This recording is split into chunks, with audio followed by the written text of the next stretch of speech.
मालदीव्स में हो गई जूतालात। अभी तक आपको स्टोरी समझ गए होंगे आप लोग, आपको स्टोरी मिल गई होगी, आपको स्टोरी के बारे में पूरा ज्ञान है, लेकिन इसके पीछे का एनालिसिस मैं आपको बताऊंगा। मालदीव्स में है कि जो मालदीव्स के जो प्रेसिडेंट हैं, प्रेसिडेंट मौजू, बड़ी इंटरेस्टिंग डेवलपमेंट है। आपको पता है प्रेसिडेंट मौजू जो है, he is known as a person who is anti India, it seems so. सरकार कैसे बनेगी, अब क्या होगा?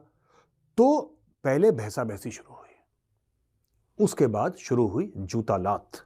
जैसे WWF की कुश्ती होती है ना, दे पटक दे मार, टांग खींच, बाल खींच, आंखें नोच, ये सब चल रहा है। एक छोटा अगर India is able enough and capable enough to do this, तो अब आप इमेजिन करें कि कुछ भी हो सकता है। मालदीव्स चाह रहा है कि उनके ताल्लुकात आपके नेपाल के साथ हो, उनके ताल्लुकात श्रीलंका के साथ हो, जबकि श्रीलंका और नेपाल दोनों चाइना के साथ ताल्लुकात बेहतर बनाना चाह रहे हैं। तो इनडायरेक्टली मालदीव चाह रहा है कि हमारे ताल्लुकात इंडिया छोड़ के 600 किलोमीटर वाला हमसाया छोड़ के हमारा उससे भी कहीं हजारों किलोमीटर दूर चाइना के साथ हो।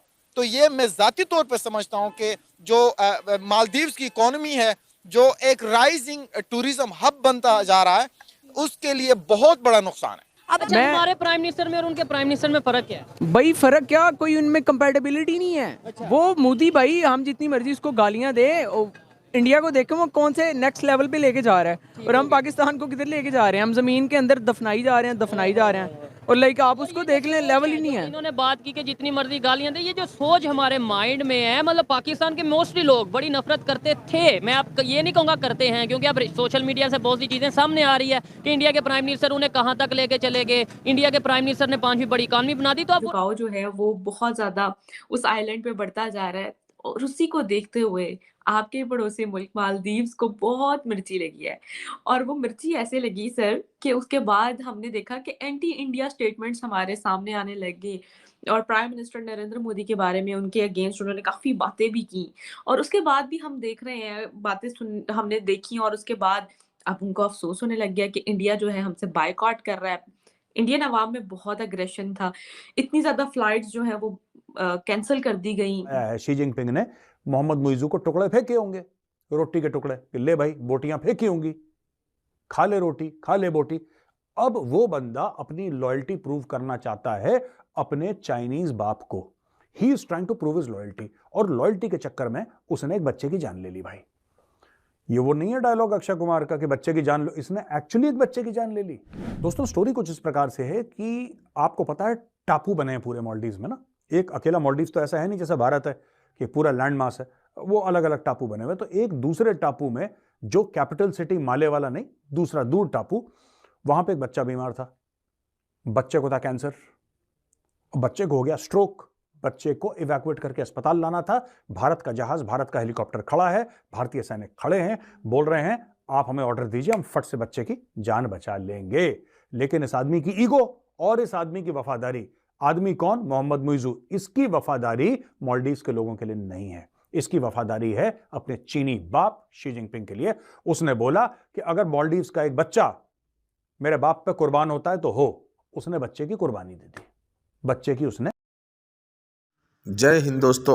अभी इंडिया और मालदीव के बीच जो डेवलपमेंट हुआ है, यानी अभी मालदीव के संसद में लात और जूते जमकर चले हैं। दोस्तों मालदीव के जो प्रेसिडेंट है माइजू एंटी इंडियन कहलाते हैं और चाइना के सपोर्टर कहलाते हैं, यानी चाइना के सपोर्ट में इंडिया का विरोध करते हैं।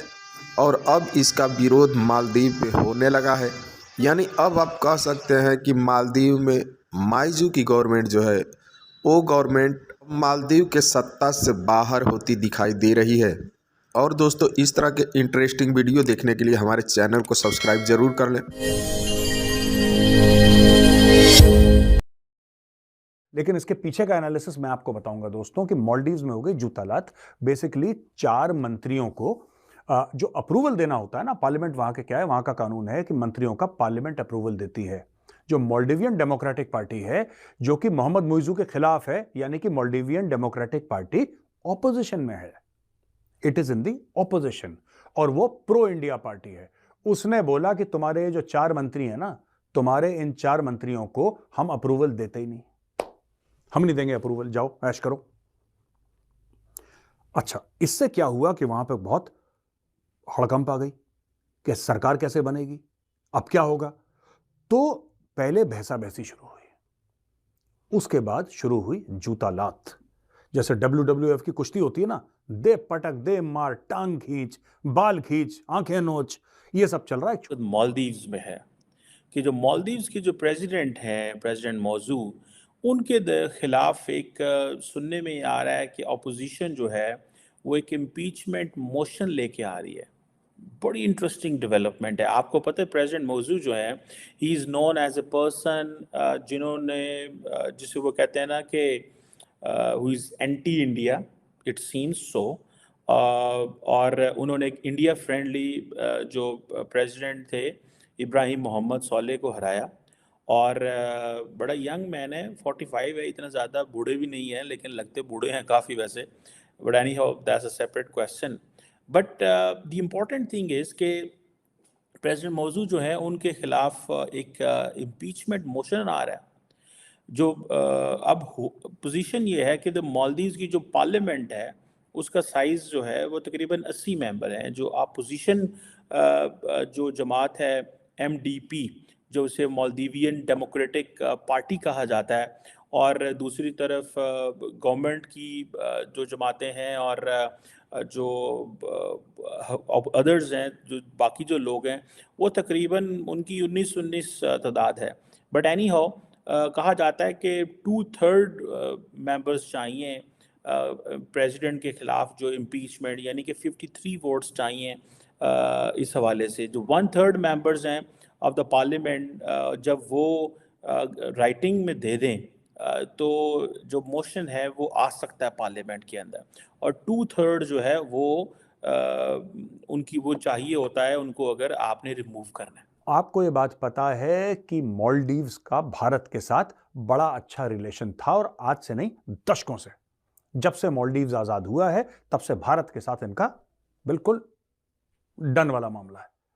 और सबसे पहले जब मालदीव्स का कोई राष्ट्रपति बनता था तो पहले भारत जाता था, कहते थे भारत हमारे परम मित्र हैं भारतीय, तो वहां पे जाके मिलते थे, गले वाले मिलते थे, खाना पीना होना, जो भी अपनी डील साइन करनी, जो भी इनका कार्यक्रम होता था उसमें भारत सबसे पहले। अब क्या हुआ है, कुछ समय से चीन बीच में आ गया। चीन बीच में क्यों आया? चीन को है मालदीव्स की जरूरत, और यह जरूरत पिछले कुछ दिनों में और तेजी पकड़ ली है। चीन वैसे भी मालदीव्स पर कब्जा करना चाह रहा था, चीन वैसे भी मालदीव्स को इन्फ्लुएंस करना चाह रहा था, वहां की सरकार बना के अपने बंदे बैठाना चाह रहा था, यह चीन की मंशा थी, राइट। लेकिन जब से श्रीलंका ने चीन को दिखा दिया ठेंगा, वो जो जहाज है स्पाई शिप जिसके बारे में हमने आपसे बात करी थी, जो स्पाई शिप हमने बोला था चीन से आएगा, उस स्पाई शिप को श्रीलंका ने मना कर दिया, यह भी हम आपको बता चुके हैं। तो जब श्रीलंका ने मना कर दिया स्पाई शिप को, तो मरता क्या ना करता, उनको मालदीव जाना था। मालदीव्स में आ गई हरकत, मालदीव्स में आ गई तेजी, कि अब जिन चाइनीज से हमने पैसा खाया है, शी जिनपिंग ने मोहम्मद मुइजू को टुकड़े फेंके होंगे, रोटी के टुकड़े, कि ले भाई बोटियां फेंकी होंगी, खा ले रोटी, खा ले बोटी। अब वो बंदा अपनी लॉयल्टी प्रूव करना चाहता है अपने चाइनीज बाप को। He is trying to prove his loyalty, और लॉयल्टी के चक्कर में उसने एक बच्चे की जान ले ली भाई। ये वो नहीं है डायलॉग अक्षय कुमार का कि बच्चे की जान लो, इसने एक्चुअली एक बच्चे की जान ले ली।